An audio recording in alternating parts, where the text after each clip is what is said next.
WhatsApp പേയിൽ എങ്ങനെ register ചെയ്യാം? ഉപയോഗിക്കുന്നവർ ഉറപ്പായും അറിയേണ്ട ചില കാര്യങ്ങളാണ് ഇന്നത്തെ വീഡിയോയിൽ നിങ്ങളുമായിട്ട് ഷെയർ ചെയ്യാൻ പോകുന്നത്.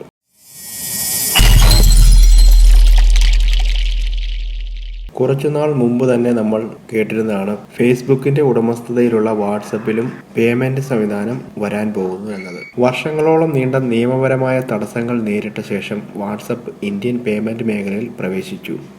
ഏകദേശം 400 മില്യൺ ഉപഭോക്താക്കളുള്ള ഫേസ്ബുക്കിന്റെ 20 മില്യൺ ഉപഭോക്താക്കൾക്കാണ് തുടക്കത്തിൽ ഈ സേവനം ലഭിക്കുക. പേയ്മെന്റുകൾക്കായി വാട്സാപ്പ് ഉപയോഗിക്കുമ്പോൾ ഓർമ്മിക്കേണ്ട ചില കാര്യങ്ങൾ എന്തൊക്കെയാണെന്ന് നമുക്ക് നോക്കാം.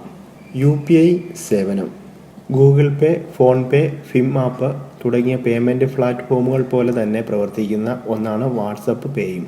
യൂണിഫൈഡ് പേയ്മെന്റ് ഇന്റർഫേസിൽ തന്നെയാണ് വാട്സാപ്പും പ്രവർത്തിക്കുന്നത്. അതിനാൽ നിങ്ങൾ വാട്സാപ്പ് വാലറ്റിൽ പണമൊന്നും സൂക്ഷിക്കേണ്ടതില്ല. നിങ്ങളുടെ ബാങ്ക് അക്കൗണ്ടിലാണ് പണം സൂക്ഷിക്കേണ്ടത്.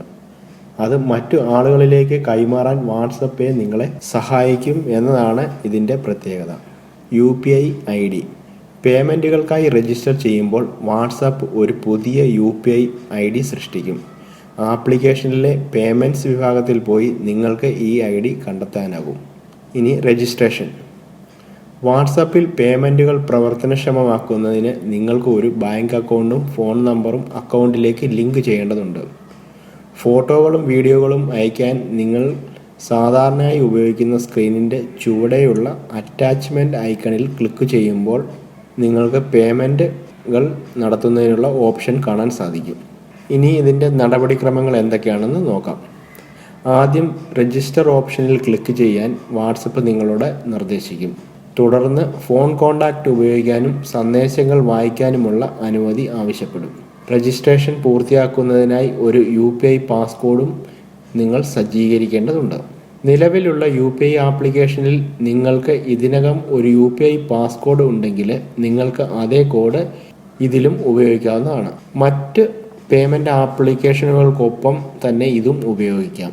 UPI പ്രവർത്തനക്ഷമമാക്കിയ ആർക്കും പണം അയക്കാൻ നിങ്ങൾക്ക് വാട്സപ്പ് പേയ്മെൻറ്റ് ഉപയോഗിക്കാം. ഇനി വാട്സപ്പ് പേയ്മെൻറ്റുകൾക്കായിട്ട് നിങ്ങൾ പണം അയക്കുന്ന ആൾ രജിസ്റ്റർ ചെയ്തിട്ടില്ലെങ്കിൽ UPI ID നൽകുക എന്ന ഓപ്ഷൻ വാട്സപ്പ് നിങ്ങൾക്ക് നൽകും. ഇടപാട് നടത്താൻ നിങ്ങൾക്ക് അവരുടെ ഫിം, ഗൂഗിൾ പേ, ഫോൺ പേ അല്ലെങ്കിൽ മറ്റ് UPI ID നൽകാവുന്നതാണ്.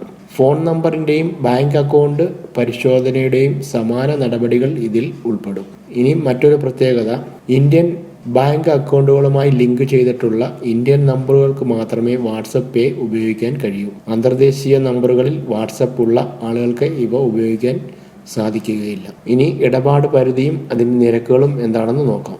UPIക്കുള്ള 1 ലക്ഷം രൂപയുടെ ഇടപാട് പരിധിയും വാട്സപ്പിനും ബാധകമാണ്. UPI ഒരു സൗജന്യ സേവനമാണ്. ഇതിലെ ഇടപാടുകൾക്ക് ഉപഭോക്താക്കളിൽ നിന്ന് നിരക്ക് ഈടാക്കുകയില്ല.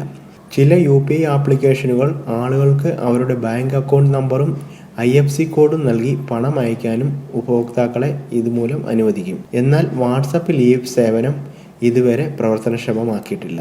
നിങ്ങൾക്ക് ഈ വീഡിയോ ഉപകാരമായെന്ന് വിചാരിക്കുന്നു. ഉപകാരപ്പെട്ടുവെങ്കിൽ നിങ്ങളുടെ ഫ്രണ്ട്സിനും ഇത് ഷെയർ ചെയ്ത് കൊടുക്കാൻ മറക്കരുത്. അതോടൊപ്പം തന്നെ ചാനൽ സബ്സ്ക്രൈബ് ചെയ്യുക. തുടർന്നുള്ള വീഡിയോകൾക്കായി ബെല്ലൈക്കൺ പ്രസ് ചെയ്യാനും മറക്കരുത്.